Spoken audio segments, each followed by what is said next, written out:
இன்றைய கல்வி முறை இது மாதிரியே நம்மளுடைய சிஸ்டம் இருந்ததுன்னா எஜுகேஷன் இப்போ எடுத்துக்கிறக்கூடிய குழந்தைங்களோட வருங்கால அந்த வேலை வாய்ப்புகள் எப்படி இருக்கும் இதை தான் ஒரு அலசல் தான் இந்த வீடியோ. கண்டிப்பாக ஒவ்வொரு பெற்றோரும் ஒவ்வொரு மாணவரும் பார்க்கக்கூடிய வீடியோ இது. அதனால் ஸ்கிப் பண்ணாமல் கம்ப்ளீட்டாக பாருங்கள். முடிஞ்சதுக்கப்புறமா கீழே உங்கள் கமெண்ட் பண்ணுங்கள். நீங்கள் என்ன நினைக்கிறீங்க? இந்தியன் எஜுகேஷன் சிஸ்டமும் இப்போ இருக்கிற மாதிரி இருந்தால் ஓகே தானா, இல்லை உங்களுடைய பார்வையில் என்ன மாற்றங்கள் வேணும் அப்படிங்கிறது வீடியோ பார்த்ததுக்கப்புறமா நீங்கள் சொல்லுங்கள். நான் சில கருத்துக்களை உங்கள்கிட்ட ஷேர் பண்ணிக்க போகிறேன். இந்த கருத்துக்கள் உண்மையானதாக நீங்கள் ஏற்றுக்கலாம், ஏற்றுக்காமல் கூட போகலாம். இது முழுவதுமாக என்னுடைய கருத்துக்கள். நான் சில சக்ஸஸ்ஃபுல் பீப்புள் என்ன சொல்கிறாங்க, எப்படி அவங்களாம் வந்திருக்காங்க, அவங்களுடைய எஜுகேஷன் பேக்ரவுண்ட் என்ன, அவங்க படித்ததுனால தான் இன்றைக்கி ரொம்ப சக்ஸஸ்ஃபுல்லாக இருக்காங்களா, இது எல்லாத்தையும் கொஞ்சம் தான், நிறைய விஷயங்கள் இருக்குது. பட் கொஞ்சம் அனலைஸ் பண்ணுறப்ப சிலது தட்டுப்பட்டது, அதை தான் உங்ககிட்ட ஷேர் பண்ணிக்க போகிறேன். நான் உங்கள் கோவிந்தராஜ், ஆர்ஜிஆர் அகாடமி சார்பாக உங்கள்கிட்ட பேசுகிறேன்.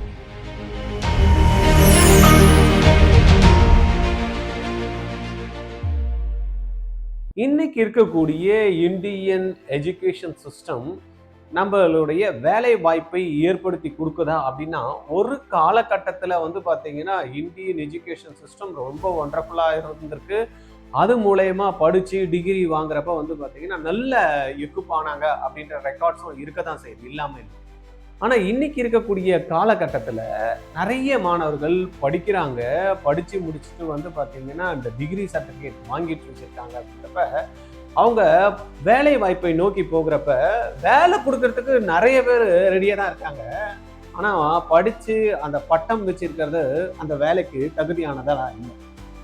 நிறைய இன்ஃபர்மேஷன் கேதர் பண்ணி வச்சிருக்காங்க. அதை என்ன சொல்றாங்க அப்படின்னா, என்னத்த இன்ஃபர்மேஷன் கேதர் பண்ணி வச்சுக்கிறது, இன்னைக்கு தான் அப்படி சொடக்கு போட்டா உங்களுக்கு தான் இன்ஃபர்மேஷன் டப்புன்னு விழுது.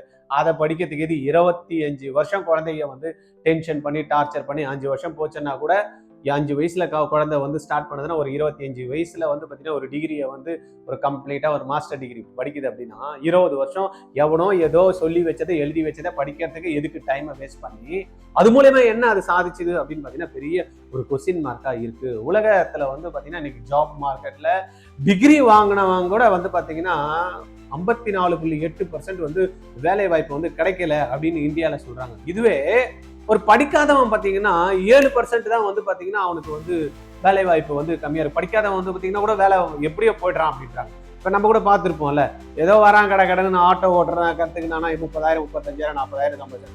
இதுவே டிகிரி படித்தவங்களுக்கு வந்து பார்த்தீங்கன்னா படித்ததுக்கு ஏற்ற மாதிரி எனக்கு வேலை கிடைக்கணும் அப்படின்ட்டு பார்த்தீங்கன்னா கிடைச்ச வேலையை அவங்களால கோப்பப் பண்ணி செய்ய முடியாத ஒரு விஷயம். இல்லை ஒரு இடத்துல வேலை வாய்ப்பு கிடைக்குதுன்னா அதுக்கு ஸ்கில் இல்லாமல் அந்த குழந்தை போயிடும். அப்போ இதில் என்ன மாற்றங்கள் தான் செய்யணும் அப்படின்றப்ப எலான் மஸ்க் சொல்லியிருப்பாரு. நீங்கள் கவனிச்சிருக்கலாம், ஒரு 2-3 நாளாக இந்த டாபிக் வந்து பயங்கரமாக ஸ்ப்ரெட் ஆகிட்டு இருக்கு. எலான் மஸ்க் சொல்ல, டிகிரி இஸ் நாட் இம்பார்ட்டன்ட். எப்பா என்கிட்ட வந்து ஹையஸ்ட் பொசிஷனில் ஜாயின் பண்ணுறவங்களுக்கு டிகிரியே தேவையில்லை அப்படின்னு. அப்படியா? அப்போ எதுக்குடா டிகிரி படிக்கிறது அப்படின்னு பார்த்தா, ஸ்கில் இருக்கா? அவன் படித்தா என்ன, படிக்கலன்னா அவன் பட்டம் வாங்கினானா பட்டம் வாங்கலன்னா என்ன, அவன் செயல்படுத்தக்கூடிய தன்மையில் இருக்கானா, தெரிஞ்ச விஷயத்த அது மூலயமா ரிசல்ட்டை வந்து ப்ரொடியூஸ் பண்ணுறானா, அதை தான் ஃபோக்கஸ் பண்ணணும் அப்படின்ற மாதிரி பேசிட்டு இருக்காங்க. நேற்று நம்மளுடைய பிரதம மந்திரியும் பார்த்தீங்கன்னா நம்மளுடைய மெக்கால சிஸ்டம் எராடிகேட் பண்ண போகிறோம் அப்படின்ற மாதிரி இந்தியாவில இருந்து அப்படியும் பேசிட்டு இருக்காரு. அப்போ இந்த கண்ணோட்டத்தில் தான் பார்த்தீங்கன்னா எங்கள் ஆர்ஜிஆர் அகாடமியோட ஃபவுண்டேஷன் டீம் ரொம்பவே ஸ்ட்ராங்காக ஒர்க் பண்ணிட்டு இருக்காங்க. அவங்க என்ன சொல்கிறாங்க அப்படின்னா, சார் மார்க்கே வேண்டாம் சார், குழந்தையோடைய மார்க் பர்சன்டேஜ் வந்து நெக்ஸ்ட் சார், அது வந்து அது அப்புறமா லாஸ்ட் எண்டு ப்ராடக்ட், அதை போய் ரொம்ப ஃபோக்கஸ் பண்ணாதீங்க. அது வந்து பார்த்தீங்கன்னா ஆக்சுவலாக மார்க்ஸ் வந்து எண்டு ப்ராடக்ட் கூட இல்லை, பை ப்ராடக்ட் அப்படின்றாங்க. நம்ம ஒரு விஷயத்த ஃபோக்கஸ் பண்ணுறப்ப படிக்கிறப்ப என்ன படிக்கிறோம் அப்படின்றத அந்த பேசிக்கை அடிப்படையை நல்லா தெரிஞ்சுக்கிட்டா போதும் சார். அந்த அடிப்படையை தெரிஞ்சுக்கிட்டு ஒரு கான்செப்ட் வந்து ஃப்ரேம் ஆகுதுன்னா அந்த கான்செப்ட் நம்ம சுற்றி இருக்கக்கூடிய இடத்துல ஒரு லைட்டு ஒர்க் ஆகுது, வெளிச்சம் கொடுக்குது, ஒரு போர்டில் வந்து பார்த்தீங்கன்னா டச் பண்ணதுமே அந்த ஸ்க்ரீன் ஓப்பன் ஆகுது.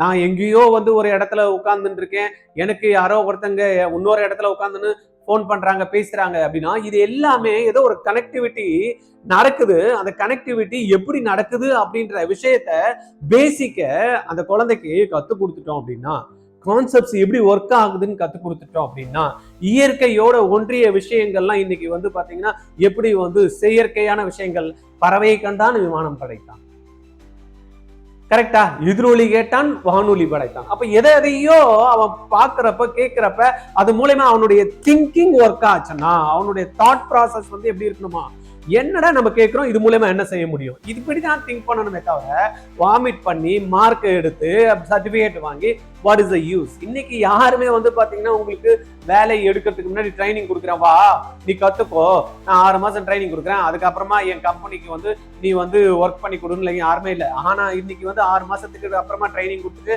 அவரை வந்து ஜாப்ல வரப்ப வந்து பாத்தீங்கன்னா டெக்னாலஜியே வந்து அப்படி அப்படி அப்படி செகண்ட்ஸ் வந்து சேஞ்ச் ஆகிட்டே இருக்கு.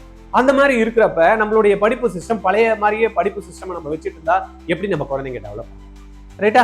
அப்ப நம்மளுடைய திட்டம் எப்படி இருக்கணும் அப்படின்னா, படிக்கக்கூடிய விஷயங்களை நல்லா புரிஞ்சுக்கிறதுக்கும், அந்த புரிஞ்ச விஷயங்களை வச்சு நம்ம அப்ளை பண்றதுக்கும், அப்ளை பண்ண விஷயங்களை வச்சு நம்ம சுத்தி இருக்கக்கூடிய ப்ராப்ளம் சால்வ் பண்றதுக்கும் நம்ம வந்து என்ன பண்ணணும், அதை அப்ளை பண்ணணும். அப்ளிகேஷன் ஸ்கில் தான் வந்து பாத்தீங்கன்னா நம்ம வந்து டெவலப் பண்ணணும். அப்ப அப்ளிகேஷன் ஸ்கில் எப்போ வரும்னா, பேசிக்கு நல்ல ஃபண்டமெண்டல் நல்ல ஸ்ட்ராங்கா அந்த குழந்தைக்கு புரிஞ்சாதான் வரும், ரைட்டா? அப்ப அந்த குழந்தைக்கு அந்த ஃபண்டமெண்டல் கான்செப்ட்ஸ் அதெல்லாம் புரியிறப்ப என்ன ஆகணும், இன்ட்ரெஸ்ட் கிரியேட் ஆகும். நிறைய குழந்தைங்க வந்து பாத்தீங்கன்னா ஏதோ ஸ்கூலுக்கு போனோம், 7 ஹவர் போனோம், 3 ஹவர் வந்து திருப்பியும் வந்து வீட்டுல வந்து அசைன்மெண்ட் பண்ணோம், ஒரு 2 ஹவர் டிராவலுக்கு யூஸ் பண்ணோம், ஒரு 15 ஹவர் பாத்தீங்கன்னா எதுக்கு போயிட்டு வருதுன்னு தெரியாம வந்து பாத்தீங்கன்னா அதனுடைய டெய்லி பேசிஸ்ல நேரத்தை வந்து போக்கிக்கிட்டு இருக்கு. அப்ப அந்த நேரத்தை போக்காம நேரத்தை வந்து பாத்தீங்கன்னா பன்மடங்கா நம்மளுடைய லைஃப மாத்திக்கிறதுக்கும், நம்ம வந்து அடுத்த லெவல் வர்றதுக்கும், நம்மளை சுத்தி இருக்கிறவங்க எல்லாத்தையும் வந்து பாத்தீங்கன்னா நெக்ஸ்ட் லெவல்ல கொண்டு போறதுக்கும் இந்த மாதிரி நம்ம படிக்கக்கூடிய படிப்பு வந்து நம்மளுக்கு ஹெல்ப் பண்ணிச்சுன்னா எப்படி, ரைட்டா? அதனால நீங்க உங்களுடைய கண்ணோட்டத்துல நீங்க என்ன நினைக்கிறீங்க, என்ன சேஞ்ச் ஆகினா நல்லா இருக்கும்னு நினைக்கிறீங்க? நான் நினைக்கிறது என்னன்னா, படிக்கக்கூடிய படிப்பு குழந்தைக்கு சும்மா மக்கடிச்சுட்டு மார்க் எடுக்கிற சிஸ்டத்தெல்லாம் வச்சுக்கிட்டு கிரேடு வந்தாதான் மார்க், இவ்வளவு மார்க் எடுத்தாதான் அந்த குழந்தை பாஸ், இது எல்லாத்தையும் தூக்கி போட்டு அந்த குழந்தை உண்மையாலேயே அந்த கத்துக்கொண்ட விஷயத்தை வச்சு என்ன வந்து பங்களிப்பை வந்து நாட்டுக்காக கொடுக்குது அப்படின்ற ஒரு விஷயம் எப்போ வெளிப்படுதோ அப்பதான் வந்து சிறப்பா வரும் அப்படின்றது நான் நினைக்கிறேன். அப்ப நம்ம ஃபவுண்டேஷன் டீமும் வந்து பாத்தீங்கன்னா ஆர்ஜிஆர்ல இதுதான் ஒர்க் பண்ணிட்டு இருக்காங்க. 6ல இருந்து 10 வரைக்கும் 11, 12 அவன் குரூப் செலக்ட் பண்ற, அதை விட்டுட்டு போ. ஆனா அந்த குரூப் செலக்ட் பண்றதுக்கு முன்னாடி அந்த குழந்தையோட பேஸே வந்து பாத்தீங்கன்னா 6ல இருந்து ஸ்டார்ட் பண்ற அல்ஜிப்ராவே தெரியாம வந்து பாத்தீங்கன்னா 11th ஸ்டாண்டர்ட்ல ஒரு குழந்தை வந்து என்ன பண்ணுது, மேக்ஸ் குரூப் எடுக்குது. அங்க மேக்ஸ்ல வந்து பாத்தீங்கன்னா சின்ன சின்ன விஷயங்களை காம்ப்ரமைஸ் பண்ணி கீழே விட்டுட்டு வர்றதுனால அங்க ஒரு நல்ல ஃபோக்கஸ்டான ஒரு கிளாஸ் நடக்கிறப்ப அண்டர்ஸ்டாண்டே பண்ண முடியல. அப்போ இந்த அண்டர்ஸ்டாண்டிங் ஸ்கில்ல நம்ம வந்து என்ன பண்ணோம் சின்னதுல இருந்து. ஏன்னா நேத்து ஒரு பேரண்ட் வந்திருந்தாங்க, ஒரு 10th ஸ்டாண்டர்ட் குழந்தையும் ஒரு 5th ஸ்டாண்டர்ட் குழந்தையும் கூப்பிட்டுட்டு வருவாங்க. அந்த 5ஆம் கிளாஸ் பையன் என்ன பண்ணியிருக்கான், என்கிட்ட சொன்னாங்க, சார் பையன் வந்து ஒலிம்பியாட் எக்ஸாம்ஸ்ல வந்து மெடல் வாங்கினான் சார். அந்த குழந்தைகிட்ட கேட்டேன், ஏப்பா என்ன மெடல் வாங்கினீங்க, எதுக்காகப்பா? சார் ஏதோ கொஸ்டின் கொடுத்தாங்க சார் எழுதுனேன் அப்படின்னு. அந்த குழந்தைக்கு எது பண்ண சொன்னாங்களோ அதை அப்படியே பண்ணுது. அப்ப நெகட்டிவிட்டி இல்ல, என்ன சொன்னாலும் செய்யக்கூடிய ஒரு தன்மையில இருக்கு. நிறைய பேரண்ட்ஸ் சொல்றாங்க 6ஆம் கிளாஸ்ல இருந்து எதுக்கு ஃபவுண்டேஷனு, எதுக்கு குழந்தைங்களை வந்து அப்ப டார்ச்சர் பண்றீங்க. இது நாட் டார்ச்சர். 6th ஸ்டாண்டர்ட்ல வந்து பாத்தீங்கன்னா ஒரு குழந்தையோட மைண்ட் வந்து பாத்தீங்கன்னா எப்படி இருக்கும், பியூரா இருக்குங்க, நெகட்டிவிட்டி வந்து கம்மி. இதுவே 10th ஸ்டாண்டர்ட் குழந்தைய கூப்பிட்டு அந்த குழந்தை சொல்றான், நான் இது பண்ண மாட்டேன், இது செய்ய மாட்டேன், இது எனக்கு கஷ்டம், இது என்னால முடியாது, இது எனக்கு வந்து இது வந்து ரொம்ப சிரமமா இருக்கும், இதெல்லாம் நான் பண்ண மாட்டேன், இதுதான் நான் பண்ணுவேன், இதுதான் எனக்கு வந்து வேணும் அப்படின்றான்.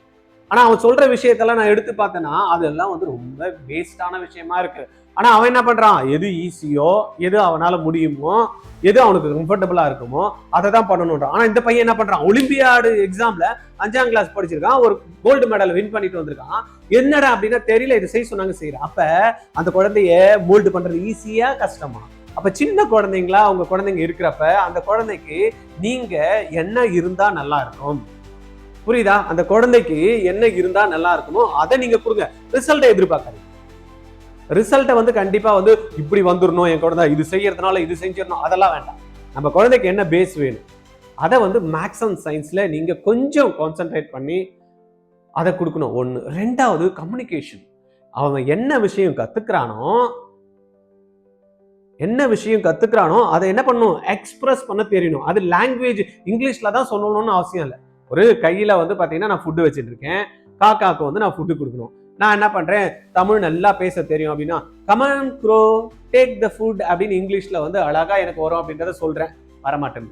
சரி, எனக்கு தான் தமிழ் மொழி நல்லா தெரியுமே, அருமையான காகமே இந்த வந்து உணவை எடுத்துக்கொள்வாயா அப்படின்னா அந்த உணவை எடுத்துக்கிறதுக்கு அந்த காகம் வருமா? சொல்லுங்க பார்க்கலாம். கமான் குரோ அப்படின்னு குரோ ஓடிதான் போவோமே தவிர ஓடியாராது. அப்ப என்ன பண்ணணும், அந்த காக்காக்கு என்ன விஷயம் எப்படி சொன்னா வருமோ, என்ன சொல்லணும், காக்காக்கு கையில ஃபுட்டை வச்சுன்னு காக்கானா அது வந்து அழகா கையில உட்காந்துன்னு அழகா எடுத்துன்னு போயிடும். அதை விட்டுட்டு தேவையில்லாம் come on crow take the food காகனுக்குமே வானா வருமா? வராது. அப்ப நம்மளுக்கு தெரிஞ்ச விஷயம் நம்மளுக்கு எவ்வளவு தெரிஞ்சிருக்குன்றது முக்கியம் இல்ல, எதனாலைக்கு நீங்க எப்படி கம்யூனிகேட் பண்ணணும் அப்படின்றது முக்கியம். அப்ப லாங்குவேஜ் வந்து பாத்தீங்கன்னா நீங்க பசங்களுக்கு கத்துக் கொடுக்கறது முக்கியம் இல்ல, அதை எப்படி கம்யூனிகேட் பண்ணணும். உனக்கு என்ன விஷயம் தெரிஞ்சு வச்சிருக்காப்பா, நீ எலக்ட்ரிசிட்டியை பத்தி நீ என்ன தெரிஞ்சு வச்சிருக்க, மேக்ஸை பத்தி என்ன தெரிஞ்சு வச்சிருக்க, அல்ஜிப்ரா பத்தி நீ என்ன தெரிஞ்சு வச்சிருக்க, டிஃபரன்ஷியல் கால்குலஸை பத்தி என்ன தெரிஞ்சு, அதெல்லாம் வேணாம். இது தெரிஞ்சது மூலமா இது எப்படி மற்றவங்களுக்கு உங்களுக்கு தெரிஞ்ச விஷயத்தை வச்சு கம்யூனிகேட் பண்ணி அவங்களுடைய ப்ராப்ளம் சால்வ் பண்ணுவேன் அப்படின்றத சொல்லணும். அதை தான் பிளேஸ்மெண்ட்ல எதிர்பார்க்குறேன். பிளேஸ்மெண்ட்ல என்ன பார்க்குறோம், அதனாலதான் நிறைய இன்ஸ்டிடியூஷன் வந்து பார்த்தீங்கன்னா ஆப்டிடியூட் எப்படி இருக்கு அப்படின்றத தான் வந்து செக் பண்றாங்க. சப்ஜெக்ட் நாலேஜ் எப்படி இருக்கு அப்படின்றத பார்க்கல. ப்ராப்ளம் எப்படி அந்த அந்த ப்ரீவைலிங் சிச்சுவேஷன்ல வந்து திடீர்னு ஒரு ப்ராப்ளம் ஏற்படுதுன்னா எப்படி வந்து சால்வ் பண்ணக்கூடிய எபிலிட்டி இருக்கு, அதனால தான் ஆப்டிடியூட் செக் பண்றாங்க. அப்ப இந்த மாதிரி விஷயங்களை வந்து பாத்தீங்கன்னா குழந்தைக்கு என்ன பண்ணணும், நம்ம சின்னதுல இருந்தே சொன்னோம் அப்படின்னா அந்த குழந்தையோட மைண்டும் ஒரே ஃபோக்கஸ்டா இருக்கும். தேவையில்லாம டைவர்ட் பண்ணிட்டு கரெக்டா அம்மா சாதம் ஊட்டுறப்ப என்ன பண்றாங்க, நம்ம குழந்தைய வந்து சொல்றோம் எப்ப பார்த்தாலும் டிவி பார்க்கறான், எப்ப பார்த்தாலும் போனை பார்க்கறான். ஆனா அம்மா என்ன பண்றாங்க, குழந்தைக்கு சாப்பாடு ஊட்டுறதுக்கு சாப்பாடு ஈஸியா குழந்தை சாப்பிடணும்னு என்ன பண்றாங்க, கையில மொபைலை கொடுத்துட்டு இதை பாடுறா அப்படின்னு அழகா ஊட்டுறான். அந்த குழந்தை அப்படியே பார்த்துனே இருக்கு. நான் சொன்னேன்ல சின்னதுல நம்ம எது சொன்னாலும் மைண்ட்ல புஷ்குன்னு இழுத்துக்குது. அந்த குழந்தைக்கு நெகட்டிவிட்டியில ஓ அம்மா கொடுக்குறாங்க போனை பார்க்கணும்னு அப்படியே பார்த்துட்டே இருக்கு. பெருசாண்டுமே புடுங்குறோம், கையில இருந்து புடுங்குறனா தருமா போமா அப்படின்னு. ஏன்னா பழக்கமான விஷயங்களை நம்ம ஈஸியா மாற்ற முடியாது. அப்ப பழக்கத்தை எங்க கொண்டாடணும் அப்படின்னா நெகட்டிவிட்டி கம்மியா இருக்கிறப்பதான் அந்த குழந்தைங்களோட மைண்ட்ல நம்ம புகுத்தணும். அப்ப குழந்தைக்கு வந்து பாத்தீங்கன்னா என்ன பண்ணணும், கான்செப்ட்ஸ் எல்லாம் நல்லா தெரிஞ்சுக்கணும். என்ன தெரிஞ்சுக்கிட்டியோ இது மூலியமா திங்க் பண்ணுடா. உனக்கு என்ன வருதோ வரலன்னா பரவாயில்ல, என்னெல்லாம் சுத்தி இருக்கக்கூடிய ப்ராப்ளம் என்னன்றத சும்மா யோசனை பண்ணிப்பாரு. நம்மளுக்கு சுத்தி என்னெல்லாம் இருக்கு, தண்ணி வந்து மழை வந்துன்னா புஷ்ஷுன்னு தண்ணி வெள்ளமா ஓடுது, அதுக்கு என்ன ப்ராப்ளம் சால்வ் பண்ண போறேன் பாரு. நான் பிறந்ததுல இருந்து வெள்ளம் வந்துன்னு தான் இருக்கு. வெள்ளம் வரப்பதான் என்ன பண்ணுவாங்க, ஐயோ இதை வாரணும் அதை வாரணும் மோட்டர் அடிக்கணும் இப்படி பண்ணிட்டு இருப்பாங்க. வருஷம் வெள்ளம் வந்துன்னு தான் இருக்கும், வருஷம் மோட்டர் போட்டு தேடிட்டு தான் இருப்பாங்க. What is the permanent solution பாக்குறமா இல்ல. அப்ப அந்த ப்ராப்ளம் இருக்கதான் செய்யுது, அதுக்கு சொல்யூஷனும் இருக்கதான் செய்யுது. ஆனா அதை பத்தி திங்க் பண்ணல, அதனால வரும். டெம்பரவரி தான் நம்ம பார்க்கணும். அப்ப பர்மனன்ட் சொல்யூஷன் என்னன்றத பார்க்கணும். இங்க இருந்து பாத்தீங்கன்னா 3க்கு போறது எல்லாரும் என்ன சொன்னாங்க, அது கஷ்டம், அது பண்ண முடியாது செய்ய முடியாது அப்படின்னு சொல்லிட்டாங்க. இங்க இருந்து செவ்வாய் கிரகமா, ஐயோ அதெல்லாம் புழுதி ஜாஸ்திப்பா அப்படின்னு ஒருத்தன் என்ன சொல்றான், என்னுடைய சாவே நான் வந்து எங்க இருக்கும் செவ்வாய் கிரகத்துல தான்டா என்று நான் அங்கதான் போய் குடியேற போறேன்டா, என் கூட இருக்கிறவங்கள தூக்கிட்டு போய் அங்க வைக்க போறேன் அப்படின்றான். அதனால அவன் என்ன பண்றான், நார்மல் ஆளாவா இருக்கான். இன்னைக்கு அவன் தான் வேர்ல்டுலயே வந்து டாப்பா இருக்கான். அவர் தான் சொல்றாரு education degree is not important அப்படின்றார். கூட பெரிய பெரிய வேலைக்கு வாய்ப்புகளை ஏற்படுத்தி கொடுத்துக்கிறதுக்கு உன்னோட டிகிரியே தேவையில்லை, நீ எப்படி அப்ளிகேஷன் பண்ற அப்படின்ற ஸ்கில்ல வச்சுட்டு சொல்யூஷன் கொடுக்கறதுக்கு ரெடியா இருந்தா போதும், நான் எடுத்துக்கிறேன் அப்படின்னு. இன்னைக்கு பெரிய பெரிய இன்ஸ்டிடியூஷன் நம்ம கூட ஜோஹோல பார்த்துருக்கலாம். இந்தியாவில் வந்து டாப் மோஸ்ட் எமர்ஜிங் இன்ஸ்டிடியூஷனு வேம்பு. அவர் வந்து என்ன சொல்றாரு, வேம்பு சார் என்ன சொல்றாரு, டிகிரியே வேண்டாப்பா, டிகிரி எல்லாம் வேண்டாம், வா சொல்யூஷன் கொடுக்கறதுக்கு ரெடியா இருக்கியா அப்படின்னு. அதனால தான் ஐஐடி கூட இன்னைக்கு பாத்தீங்கன்னா அவங்களுக்கு ஸ்டார்ட் அப்ல பசங்களை அங்க உள்ள போனதுமே வந்து பாத்தீங்கன்னா கொடுத்துட்றான், நீ வா படிப்பவே பண்ணு படிச்சுக்கோ, டிகிரி எடுத்துக்கோ. ஆனா உன்னுடைய நாலேஜை வச்சு இன்னோவேஷனா நீ என்ன விஷயங்கள் எல்லாம் கொண்டாட போற பாரு அப்படின்னு. அப்ப நிறைய விஷயங்களை வெளியில நம்மளுக்கு கண்டுபிடிச்சி கொண்டாந்து கொடுத்தவங்களை பார்த்தோம்னா நல்லா படிச்சிருக்காங்களா அப்படின்னா இல்ல அவங்க என்ன பண்ணிருக்காங்க, என்ன வேணும் அப்படின்றத நோக்கி அந்த சொல்யூஷனுக்கு நோக்கி ஒர்க் பண்ணாங்க. தாமஸ் ஆல்வா எடிசன் 3ஆம் கிளாஸ் படிச்சப்ப அந்த குழந்தைய வந்து பாத்தீங்கன்னா ஸ்கூல்ல இருந்து அனுப்புறாங்க. அம்மா கிட்ட ஒரு லெட்டர் ஒன்று கொடுத்து அம்மா கிட்ட கொடுன்றாங்க. அந்த குழந்தைய லெட்டர் எடுத்துட்டு வந்து அம்மா கிட்ட கொடுக்குது. அம்மா அந்த லெட்டரை பார்த்ததுமே கண் கலங்குறாங்க. ஆனா அம்மா டிசைட் பண்ணியிருக்காங்க, அன்னைக்கு என் குழந்தை வந்து சயின்டிஸ்ட் ஆகும் அப்படின்னு. அந்த குழந்தைகிட்ட சொல்றாங்க, டேய் லெட்டர்ல போட்டிருக்கடா நீ ஆல்ரெடி சயின்டிஸ்டா, நீ ஏதாவது நோண்டிட்டு இருக்கடா, துருன்னு இருக்கடா, ஏதாவது நீ புதுசு புதுசா உலகத்தை கண்டுபிடிச்சிருக்கா, நீ சயின்டிஸ்ட் ஆயிடுவேன். நான் சொன்னேன்ல, இளம் வயதுல நீங்க என்ன மண்ணுல போடுறீங்களோ அது அப்படியே தான் விளையறதுக்கான வாய்ப்புகள் இருக்கு அப்படின்றதுனால அந்த குழந்தையோட மைண்ட்ல அம்மா சயின்டிஸ்ட் போட்டாங்க. அந்த குழந்தை பிசிக்ஸோ கெமிஸ்ட்ரியோ மேக்ஸோ பயாலஜியோ நம்ம குழந்தைங்கள மாதிரி ஏதோ எக்ஸ்ட்ரா கரிக்குலர் ஆக்டிவிட்டிஸ் எதுவுமே அனுப்பல. அந்த குழந்தைக்கு சயின்டிஸ்ட் நாங்க அந்த குழந்தை என்ன பண்ணு நம்ம சயின்டிஸ்ட் நினைச்சிட்டு ஒரு சயின்டிஸ்ட் என்ன பண்ணுவாரோ அந்த வேலைகள்ல ஈடுபட்டுருச்சு. அதுக்கான ரிசல்ட்டை எடுத்துட்டு வந்து கொடுத்து கிட்டத்தட்ட 1346 பேட்டர்ன் வந்து பாத்தீங்கன்னா அவருடைய நேம்ல இருக்கு. அப்ப அவங்க அம்மா ஒரு காலகட்டத்துக்கு அப்புறம் வயது மூப்பு காரணமா இறந்துட்டாங்க. அம்மா ரூமை கிளீன் பண்றப்ப ஒரு லெட்டர் ஒன்று கிடைக்குது. அந்த லெட்டர் பார்த்து தான் ஆச்சரியமா வராரு. யாரு? பல்பை கண்டுபிடிச்சது தாமஸ் ஆல்வா எடிசன். அந்த லெட்டரை பார்த்ததுமே கண்ணில் வந்து தண்ணியா ஊத்துது அவருக்கு. என்னன்னு பார்த்தா அம்மா சொன்ன கண்டென்ட்டுக்கும் அந்த லெட்டர்ல இருக்க கண்டென்ட்டுக்குமே சம்பந்தமே இல்லை. அந்த கண்டென்ட் என்ன சொல்லுது? Your child is unfit to learn, அதனால வீட்டில் வச்சிங்கன்னு இருக்கு. ஆனா அம்மா என்ன சொன்னாங்க அந்த குழந்தைகிட்ட? நீ சயின்டிஸ்ட் அப்படின்னு. அப்ப நம்ம குழந்தைய நீங்க என்னவா உருவாக்க போறீங்க அப்படின்னு பார்த்துட்டு அதுக்கான விஷயங்களை மட்டும் அதுக்கு கொடுங்க. அந்த குழந்தை அதுக்கு ஏற்ற மாதிரி மோல்டாகி வந்துடும். அவ்வளவுதான். ரைட்டா? பண்ணலாமா? அதனால உங்களுக்கு உங்க குழந்தைய என்ன ஆக்கணும் அப்படின்றத பார்த்துக்கிட்டு அந்த மாதிரி செய்யணும் அப்படின்னு நினைச்சீங்கன்னா ரொம்ப சிம்பிள். நம்ம படிக்கக்கூடிய பாடத்திட்டத்தில் இருக்கக்கூடிய மேக்ஸ் சயின்ஸை குழந்தை நல்லா புரிஞ்சுக்குதா, புரிஞ்சதை வச்சு வந்து பார்த்தீங்கன்னா அப்ளிகேஷன் ஸ்கில்ஸை வந்து டெவலப் பண்ணிக்குதா, அதை வச்சு எங்கெல்லாம் நம்மளை சுற்றி இருக்கிற இடத்துல இந்த நிகழ்வுகள் இதை வச்சு நடக்குது அப்படின்னு தெரிஞ்சுக்குதா, இது மூலமா எதனா ப்ராப்ளம் சால்வ் பண்ணுறதுக்கு தன்னுடைய மைண்டை யூஸ் பண்ணி ஏதாவது பண்ணிட்டு இருக்கா அப்படின்னு ஃப்ரீயாக விட்டுருங்க. ஒவ்வொரு வீட்லேயும் ஒரு விஞ்ஞானி உருவாயிடுவாங்க. அதை தான் நம்மளுடைய ஆர்ஜிஆரோட ஃபவுண்டேஷன் ப்ரோக்ராம் வந்து அருமையாக வந்து பண்ணிட்டு இருக்காங்க. We are not focusing. Last வீக்கு கூட வந்து பார்த்தீங்கன்னா ஒரு ப்ரோக்ராம் ஒன்று பண்ணோம், ராக்கெட் சயின்ஸ் அப்படின்ட்டு. சின்ன சின்ன குழந்தைங்க என்னமா அருமையாக வந்து ஆன்சர் பண்ணுதுங்க. அவங்களுக்கு வந்து பார்த்தீங்கன்னா அந்த ரியல் எக்ஸ்பீரியன்ஸ், எப்படி அந்த ராக்கெட் வந்து பறக்குது, எப்படி ஃபியூல் வந்து வருது, எப்படி ப்ரெஷர் கிரியேட் பண்ணால் அது மேலே போகுது, மேலே போனதுக்கப்புறம் அந்த ஃபியூல் எப்படி வந்து பார்த்தீங்கன்னா பேர்ன் ஆகி வந்து அடிஷ்னலாக இன்னும் போகிறதுக்கான ஆப்பர்ச்சுனிட்டி கிரியேட் பண்ணி கொடுக்குறது, எப்படி ஆக்சிஜன் வந்து ரொம்ப முக்கியமாக இருக்குது அந்த ஃபியூல் வந்து எரியறதுக்கு, அந்த விங்ஸ் வந்து எப்படி உருவாக்கியிருக்காங்க, எப்படி வந்து பார்த்தீங்கன்னா ஒரு ஹெலிகாப்டர் வந்து மேலே தூக்குது, அப்போ நேச்சர் மூலயமா எப்படி அதெல்லாம் உருவாகுது, இது எல்லாத்தையும் அந்த குழந்தைங்களுக்கு கண் கூட காக்குறப்ப அந்த குழந்தைங்க அசந்து போச்சோ இல்லையோ, பேரண்ட் அசந்து போயிட்டாங்க. இந்த மாதிரி விஷயம் தான் நாங்கள் கற்றுக் கொடுவோம். இப்படிதானே எனக்கெல்லாம் கற்றுக் கொடுத்துருந்தா நான் இன்னைக்கு பிரம்மாண்டமா இருந்திருப்பேன், இது எங்களுக்கு யாருமே சொல்லலையே அப்படின்ற மாதிரி பேரண்ட்ஸ் வந்து பார்த்தீங்கன்னா அவங்களுடைய ஆதங்கத்தை வெளிப்பட்டு பசங்க வந்து பார்த்தீங்கன்னா உணர்ச்சி பூர்வமா ஐயோ என் குழந்தை ஸ்கூல்ல கூட இந்த மாதிரி பார்த்தது இல்லைங்க, அருமையா பண்றாங்க ஆர்ஜிஆரோட ஃபவுண்டேஷன் கோர்ஸ், அப்பா இப்படியெல்லாம் இருக்குமா அப்படின்னு வந்து பார்த்தீங்கன்னா புகழ்ந்துட்டு போனாங்க. ஒரு 2-3 ஃபீட்பேக் போடுறேன் பாருங்க, பசங்க பேசினதை இந்த வீடியோ முடிவில் கேளுங்க. அப்போ உங்க குழந்தைங்களோட எதிர்காலம் இந்த மாதிரி பிரம்மாண்டமாக வரணும். சர்டிஃபிகேட்டை மட்டும் நம்பி இல்லாமல், கோர்ஸை மட்டும் நம்பி இல்லாமல், டிகிரியை மட்டும் வந்து நம்பி இல்லாமல், மார்க்ஸை மட்டும் நம்பி இல்லாமல், ஆனால் அந்த குழந்தை சுயமாக தங்காலில் தானே நின்று மற்றவங்களுடைய ப்ராப்ளத்தையும் சால்வ் பண்ணணும் அப்படின்றப்ப என்ன பண்ணும்? நம்மளுடைய எஜுகேஷன் சிஸ்டத்தில் சில சேஞ்சஸ் கொண்டாடணும். நான் கூட போன பாட்டி பேசினப்ப பூனைக்கு யார் மணி கட்டுறது அப்படின்னு ஒருத்தர் சொன்னார், உன் இன்ஸ்டியூட்டை மூடிட்டு போ, நீ என்னத்தை பேசுறிய இப்படியெல்லாம் அப்படின்ட்டு. அப்போ பூனைக்கு யார் மணி கட்டுறது? நம்ம கட்டலாம்டா. அதனால மார்க்கே நம்ம ஃபோக்கஸ் பண்ணதில்ல. 6லேருந்து 10 வரைக்கும் நம்ம ஃபவுண்டேஷன் பண்ணலாம். அந்த லெவலுக்கான 6th standard 7th standard 8th standard 9th standard 10th standard அவங்கவுங்க என்ன பேஸில் என்ன படிக்கிறாங்களோ அந்த பாடத்திட்டத்தை ரியல் லைஃபோட கம்பேர் பண்ணி அவன் எக்ஸ்பீரியன்ஸ் பண்ணி அதை வந்து புரிஞ்சுக்கிட்டு படிக்கிற மாதிரி கொண்டாடணும் அப்படின்ற மாதிரி நம்ம டீமுக்கு சொல்லியிருக்கோம். அந்த டீம் வந்து பார்த்தீங்கன்னா பயங்கர படுவேகமாக யங்ஸ்டர்ஸ் அவங்களுக்கும் வந்து பார்த்தீங்கன்னா ஒரு உற்சாகம். அதை பார்க்குறப்பே அப்பா நம்ம சொன்னது இவ்வளோ அருமையாக இருக்குது, பையன் அவ்வளோ புரிஞ்சுக்கிறான், இன்னும் கூட நல்லா பண்ணணுமே அப்படின்னு அந்த டீமும் வந்து பார்த்தீங்கன்னா பயங்கர உத்வேகத்தோட பயங்கர உற்சாகத்தோட அடுத்த இயருக்காக ஒர்க் பண்ணிட்டு இருக்கு. உங்களுக்கு இந்த ஃபவுண்டேஷன் கோர்ஸில் உங்கள் குழந்தைய சேர்க்கணும் அப்படின்ற மாதிரி நினைச்சிங்க அப்படின்னா இமிடியேட்டாக கால் பண்ணுங்க. 8695186953 இந்த நம்பரில் கால் பண்ணி ஜாயின் பண்ணுங்க. ஜாயின் பண்ணுறதுக்கு முன்னாடி கிளாஸ் எப்படி இருக்கும், இதெல்லாம் நீங்கள் பண்ணுவீங்களா அப்படின்னு எங்கள் டீம் கூட பேசணும்னு நினைக்கிறீங்களா? கண்டிப்பாக கனெக்ட் பண்ணி கொடுக்குறோம், நீங்கள் பேசுங்க. ரைட்டா? இந்த மாதிரி சிஸ்டம் தான் நம்மளுக்கு ஃபியூச்சரில் வந்து பார்த்தீங்கன்னா உதவ போது. சும்மா வந்து மக்கடிச்சு மார்க் வாங்கி நீட்டில் பாஸ் பண்ணி அதுக்கப்புறம் 4 வருஷம் நீட்டில் பாஸ் பண்ணுறது கூட எத்தனை வாட்டி பண்ணுறாங்க? ஃபர்ஸ்ட் இயர் படிக்கிறாங்க, அப்புறம் ரிப்பீட் பண்ணுறாங்க, அதுக்கப்புறம் ரீரிப்பீட் பண்ணுறாங்க, ரீரிப்பீட் பண்ணி எல்லாம் வந்து பார்த்தீங்கன்னா ஒரு உட்கார்ந்துட்டு இருக்கு. அதுக்கப்புறமா காலேஜில் போயிட்டு அகைன் சொல்லி கொடுத்துட்டு 5 பக்கம் எழுதுறியா மார்க் போடுறேன். என்னங்க சிஸ்டம் அது?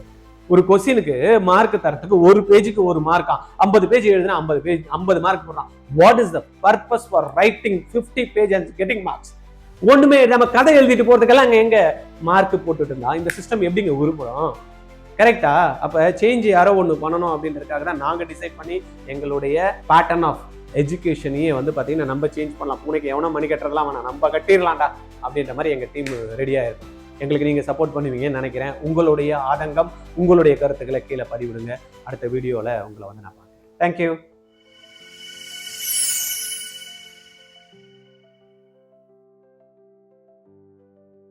நான் அக்ஷய் ராஜோட mother and this is my husband.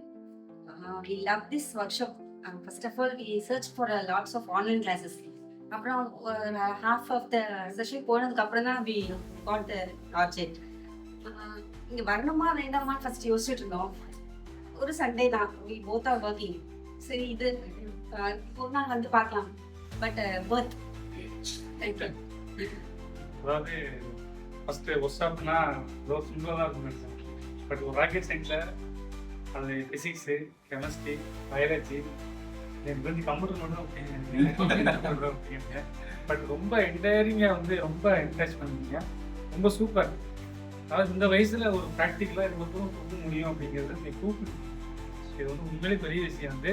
ரெண்டாவது இந்த மாதிரியான ஒரு ப்ராக்டிக்கலாக நம்ம கற்றுக்கும் போது அவங்களுக்கும் ஒரு பூஸ்ட் கிடைக்கும் லைஃப்பில் வந்து இனிமேல் நான் டெவலப் பண்ணலான்ட்டு. இது தெரியாதவங்களும் ஒன்றும் தெரிஞ்சுக்கிறதுக்கான வாய்ப்புகள் நமக்கு இருக்குது. இப்போ வந்து என் பையன் சொன்னால் அவனுக்கு சை டைப்பாக இருக்கான். பட் நான் நிறைய பேர் நான் வீடுகளில் வந்து நான் இங்கே தான் பேச மாட்டேங்கான். பட் ஆனால் நீங்கள் அதை வந்து மேக்ஸாகவும் எடுத்தீங்க, ஃபிசிக்ஸாகவும் எடுத்தீங்க, கெமிஸ்ட்ரியாக மூவ் பண்ணிருக்கீங்க. ரொம்ப சூப்பர். ரொம்ப ரொம்ப பிடிச்சிருக்கு. தேங்க்யூ. நான் பார்த்தேன் சுரேஷோட அப்பா ரொம்ப யூஸ்ஃபுல்லாக இருந்தது இந்த ஒர்க் ஷாப்பு. என்னென்னா அவங்க தியரட்டிக்கலாக பார்த்த ஒரு விஷயத்தை செயல் வடிவமாக பண்ணுறதும் அதை அவங்களே செய்கிறதும் உங்களோட அறிவுறுத்தல்படி நடக்கிறதும் வந்து மிகப்பெரிய விஷயம். ரெண்டாவது குழுவாக இணைந்து செயல்படுறது இந்த காலத்து தலைமுறைக்கு மிக சிறந்த விஷயம். நெக்ஸ்ட்டு ஒர்க் ஷாப் நீங்கள் கண்டக்ட் பண்ணால் ஜிடிஏ இது பண்ணி இம்ப்ளிமெண்ட் பண்ணி நல்லாயிருக்கும். ஏன்னா அவங்களோட எண்ணங்களை வந்து செயல்முறையாக செயல்படுத்துறத சார் சொன்னபடி அதை வந்து ப்ரெசன்ஸ் பண்ணுறது ரொம்ப முக்கியமான விஷயம். இந்த ஃப்யூச்சரில் எல்லா விதத்துலேயும் அவங்க வாய்ப்புகளை கொண்டு நான் நினைக்கிறேன். ரொம்ப சூப்பரான ஒர்க் ஷாப், ரொம்ப யூஸ்ஃபுல்லாக இருக்குது. ரொம்ப நன்றி. அனைவருக்கும் வணக்கம். என் பெயர் கவிதா, அஸ்வின் குமாரோட அம்மா. ஆக்சுவலாக பார்த்திங்கன்னா இந்த ஒர்க் ஷாப்புக்கு வந்து இவனுக்கு நிறைய எக்ஸாம்ஸு, ரிவிஷன், அசைன்மெண்ட் ஒர்க் நிறைய இருந்தது. நான் மிஸ்கிட்ட கூட கேட்டேன் என்ன வரணுமான்னு சொல்லிட்டு. ஸோ அவங்க வந்து நீங்கள் வாங்க மேடம், இது மட்டும் டைம் ஸ்பெண்ட் பண்ணுங்கன்னு சொல்லிட்டு சரி வந்தோம்.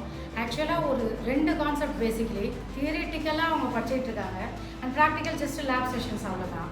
ஆனால் அந்த தியரிட்டிக்கலாக இருக்கிறத எப்படி அவங்க மைண்டில் திங்க் பண்ணணும், with respect to physics, chemistry, maths அவங்க படிக்கிறதோட எப்படி திங்க் பண்ணணுன்றதை ராக்கெட் சயின்ஸ் அது மூலியமாக சொல்லிக் கொடுத்தது ரொம்ப அப்ளாஸ் சொல்லி ரொம்ப தேங்க்யூ.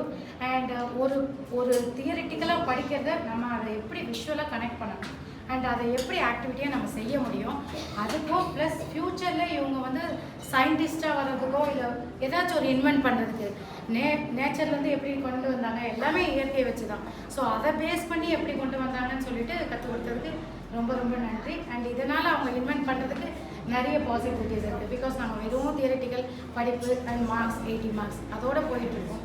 அண்ட் இது வந்து it's one of the session to spark their minds to bring their innovative ideas. And a special thanks, you sir, and thanks, sir.